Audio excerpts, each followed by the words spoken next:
We continue now at the top of Daf Lamed Hey Amud Aleph in Mesechet Nedarim. This is Nedarim Daf 35a.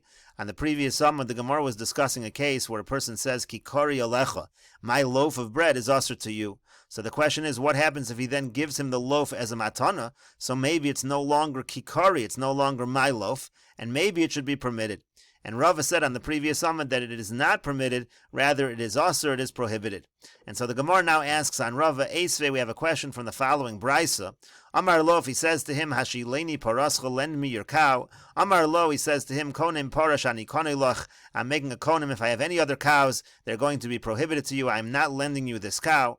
Or nechasai alecha, or he says to him, all of my property is forbidden to you. Im yeshli para elazu, if I have any cows besides this one. Again, a way of saying that he's not giving him the para.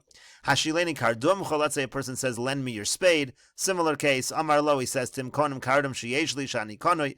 Again, any kardum that I have is going to be prohibited to you.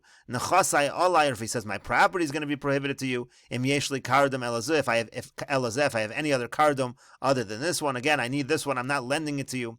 V'nimtza sheyeshlo, and then in the end, it turns out that he does have another kardum. In other words, the point of the brisa is the konim actually does take effect. So the brisa says b'chayav aser. So then, whatever he prohibited during his lifetime is going to be aser, because the point over here is the language always was while it is mine, similar to the case on the previous Amud Kikari, my loaf. But when the person dies, it's no longer his, and therefore it's going to be permitted. That's b'chayav aser. During his lifetime, it's aser. However, meis, if he dies, shenitna lo b'matana, or even if it's given to the other person as a gift, so then harezem mutter. Then it's going to be mutter, and that seems to clearly be against Rava, because it says over here in this brisa that if the person receives it as a matana, it's going to be mutter. It's no longer going to be considered my cow, my property, my loaf, etc. And the Gemara answers, Amar Avacha Breder Avika, or Avacha Breder Avika says, Shenitna lo al yedei acher. No, the case in this brisa is he's not giving it to him directly as a gift. If he gave it to him directly as a gift, that would still be prohibited. The case is he gave it to somebody else, and that other person gave it to this person as a gift. There already, it's considered like it completely left the other person's rishus, and therefore it's going to be mutter. And the Gemara says, Amar Rav Ashi says, Deikonami, we can give you a proof from the brisa itself. The katani shenitna lo, because the language of the brisa is shenitna lo, v'lo katani shenisana lo. It doesn't say shenisana lo that he gave it to him. It says shenitna lo, that it was given to him. Only in that kind of situation would it be mutter. And the Gemara continues, Boy minei Rava me Rav Nachman. Rava asked Rav Nachman the following question. Yesh me'ila b'konamos olo. Is there a din of me'ila by konamos? Let's say property is prohibited to a person as a konim. So we've said many times already that a konim is similar to saying that something is hektish. So do we say also that all the dinim of me'ila apply to konamos? Let's say a person would use this property which was prohibited to him. Do the dinim of me'ila apply or not? And the Gemara says, Amar Le, he said back to him, Tani Suah, we learned the answer in our Mishnah.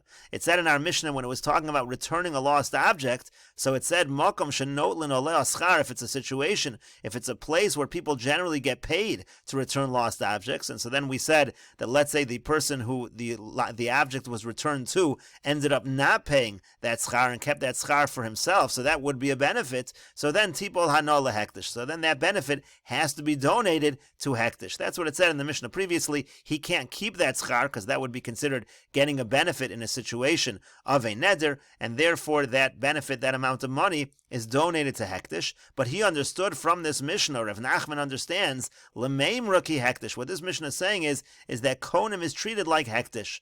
Ma hektish yesh bo me'ila, just like by hektish there is a halacha of me'ila, af konamos yesh ben me'ila. So too when it comes to konamos, there are halachos of me'ila. And the Ran over here explains, yesh me'ila b'konamos, ha'oser davar Allah b'konim. Again, somebody creates a prohibition through a konim, v'nenem imenu, he ends up getting benefit from it. Mi mechayev me'ila olo, is he chayev in terms of me'ila or not? Mi amrinon da'aso ke carbon, do we say that it's really like a carbon? V'chayev olav asham me'ila, and then he has to bring a carbon asham me'ila, kenenem in akachim, just like any person who benefits from kachim. Is there a din of me'ila or not? And he brought a proof from the Mishnah. The Mishnah said, tipol hana lehektish, that hana, that benefit that you get, has to be donated to hektish, lemeimrak hektish, saying that it really is like hektish. Dilo dami konamos lehektish, because if konamos were not like hektish, havalei lemeimar yolech hana liyam hamelach, it should have just just said that benefit should be thrown into the Dead Sea. That's what it says anywhere else where you're not allowed to get benefit. It always says, Yolech hano liyam melech. Rather, because konamos are treated like hekdesh, and there's even me'ila like hekdesh,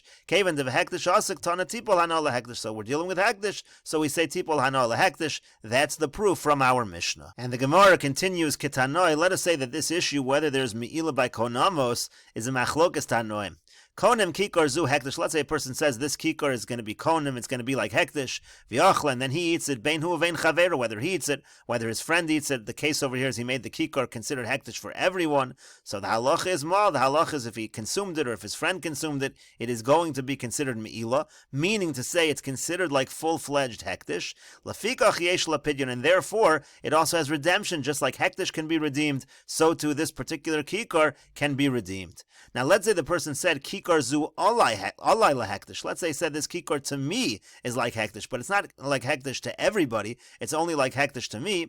So v'achla. So if he eats it, hu mal. So then he has committed me'ila. However, chavera. But if his friend eats it, lo mal. So that is not me'ila because it wasn't prohibited in that way to his friend. Lafikach ein la pidyon, and therefore there's no redemption because it's not like full hekdesh. It's only usher to him. It's not usher to others, and therefore there is no redemption. There's no din of pidyon. Divrei Rabbi Meir. That's the opinion of Rabbi Meir.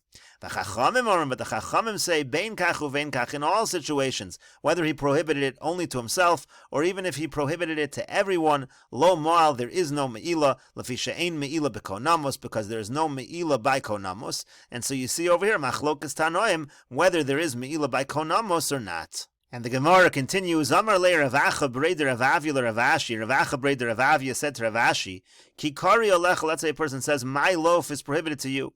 V'nasna lo b'matana. Then he gives him that loaf as a matana. So mimal, so who's the one who commits me'ila in this case? Limol knows saying, are you going to say that the person who gave away the loaf, he's the one that did the me'ila? Halo asira, but the problem is the loaf was never usher to him. He only made the loaf usher to the other person. It was kikari alecha. My loaf is prohibited to you. So the person giving it cannot have committed the me'ila. And limol makabel, so then you'll say, okay, but the person receiving it, so he's really committing the me'ila, because he's taking it out of the rishus of hekdesh, so to speak, because he's going to be using this property that he's not supposed to use.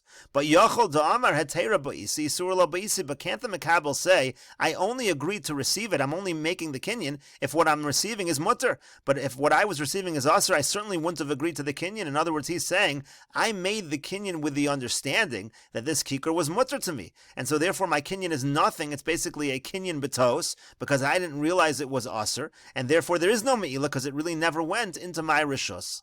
So Amar Le, so he said to him, Mekabel Mal, the person receiving it actually will commit the Me'ila licheshayotzi, when he actually uses it. In other words, the kinyan itself, you're correct. The kinyan itself, he didn't realize it was Aser. But once he actually uses the loaf, eats the loaf, so then that will be Me'ila.